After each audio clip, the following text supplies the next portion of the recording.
In my opinion, we've saved the best of the Baroque for last, and that's Baroque art in Holland. Of all the painters in the history of art, three of the greatest painted in Holland in the 17th century, and they were Frans Hals, Johannes Vermeer, and perhaps the greatest painter of all time, Rembrandt. Before we look at Rembrandt and Vermeer, I want to look at Frans Hals, one of the big three, and a couple of what we'll call Little Dutch masters, a term that's erroneously used even in the past to describe Vermeer. In fact, this term is more traditional than accurate in describing any of these artists, whose only misfortune was in working at a time of such incomparable geniuses in art.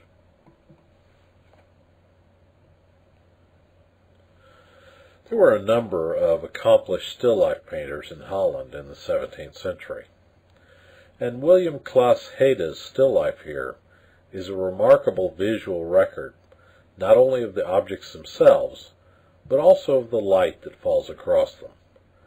The Dutch were absolutely tremendous in their appreciation of light and its importance in modeling form, describing textures, and creating moods. Now, William Claes Hede is known or noted for his breakfast pieces, such as this painting. Willem Kalf was one of the most celebrated still-life painters of all time for his mastery of color and texture, which we will find to compare quite favorably with Vermeer.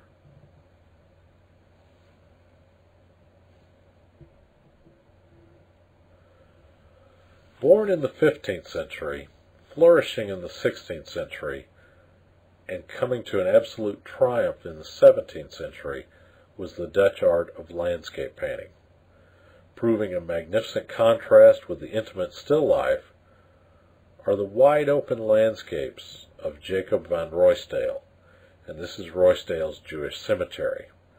Now, the Dutch landscape is dominated by sky, which by no means in this work is passive. A better idea of the dominance of sky in Dutch landscapes can be seen in paintings by Jan van Goyen and Albert Koop, in which the sky occupies the greater parts of the paintings. Now, van Ruysdael's work also differs greatly from the French Baroque landscape artists Poussin and Claude in that his works are not of an ideal nature,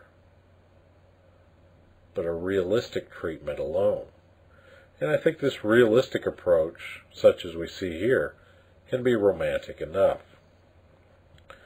The works of these landscape painters, particularly Ruysdael, continue to exert influence even throughout the 20th century, as the design of these paintings pop up in the work of a painter in Nebraska named Keith Jacobshagen.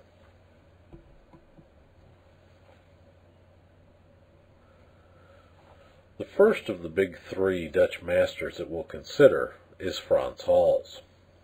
Perhaps Hals's greatest contribution to art was that of being able to capture a fleeting expression. His jolly toper here is a candid freeze frame of life. His lips are parted as if he's about to speak, and his hand is in mid-gesture.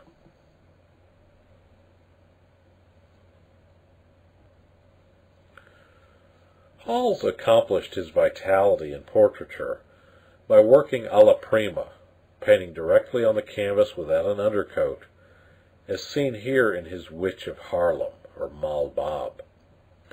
Hals's fluid brushstrokes, which remain visible, serve to enliven his figures rather than embalm them, and these fluid visible brushstrokes are very unusual in light of the Dutch realists that ruled the day.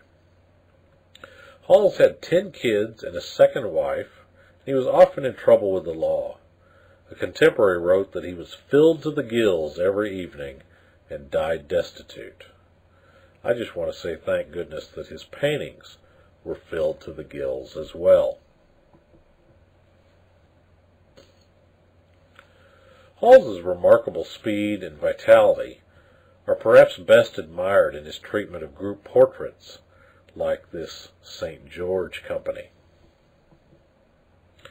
Rather than a typical class picture treatment, Hals treated each figure individually, and the group itself is relaxed and natural.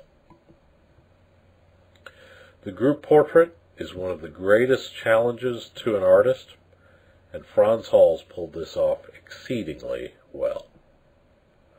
And this concludes our quick look at Frans Hals and some of the little Dutch masters.